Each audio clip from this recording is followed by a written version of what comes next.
The only self-help advice you will ever need is to write. Writing turns overwhelming thoughts and emotions which are buried deep within into something real, something that can be interacted with and to be acted upon.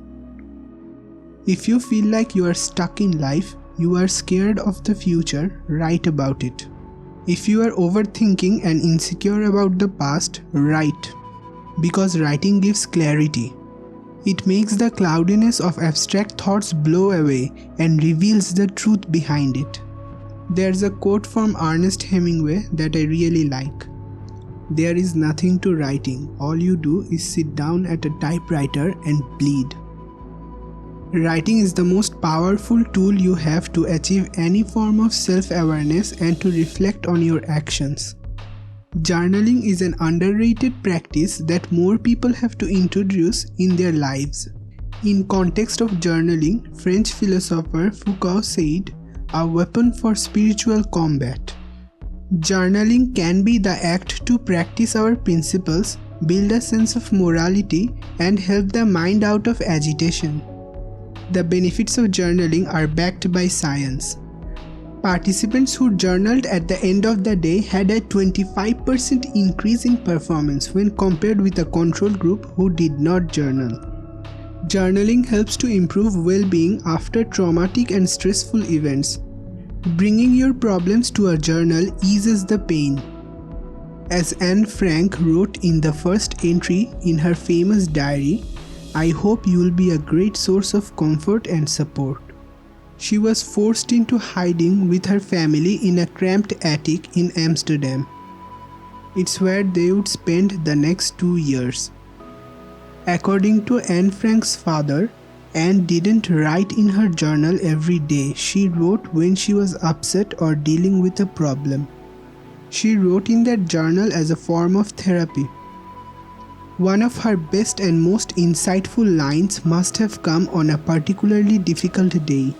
"Paper," she said, "has more patience than people."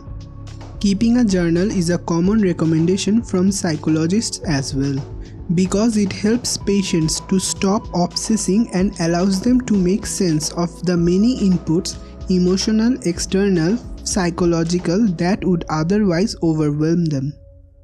Journaling is your opportunity to work through your problems. It's an honest effort to figuring things out and clearing your head. The sources of anxiety or worry, the frustrations that routinely pop up at the worst times, whatever problem you are dealing with, take them to your journal. You will be shocked by how good you feel after. You are maybe wondering how writing about problems solves those problems. A stoic idea can be a good place to start explaining it. Writing gives us a clear estimate of how bad the problem is. It saves us from suffering in our imagination. We tend to overreact until we have a clear idea of what we are facing.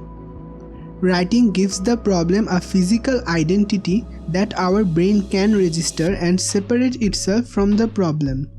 It doesn't solve the problem, just takes the reaction out of it. And not having a reaction can relax the brain and help it to make better decisions.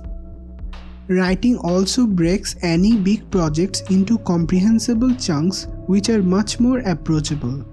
Writing helps with anger. When a person gets angry, their body releases stress hormones like cortisol and adrenaline. These hormones create a flight or fight response that provokes a reaction out of you. This is an evolutionary trait that helped our ancestors to win battles and conquered the earth.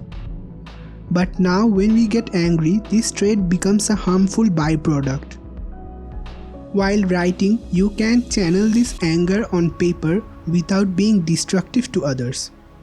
Once you write about what makes you angry, your cortisol level drops because you have successfully tricked your brain into thinking it has reacted to anger. Now, how will you go about journaling? When you write or how much you write doesn't really matter. It's important that you start and stay consistent. Thomas Edison used to write mundane details of his day. Mark Twain had a section in his journal for dirty jokes. Hemingway brought his journal everywhere, recording expenses and more bizarrely, tracking his wife's menstrual cycles. There's no need to be super serious about the content, but I can give you a few tips on how to build a habit of writing. Write at the same time of the day. Morning or evening, you should stick to it. Track something in your journal. Many people drop the habit of journaling or never begin out of intimidation because a blank page is not motivating at all. You start thinking there's nothing important or noteworthy to write about. So tracking something solves this problem. It gives you a point to start. Write about the weather, your food, or anything. Just make sure you write. Or you can follow a specific style of journaling like bullet journaling or gratitude journaling. Writing helps me get through difficult periods, and if this video helped you, consider liking and subscribing. And you can always watch more by clicking the end screen cards.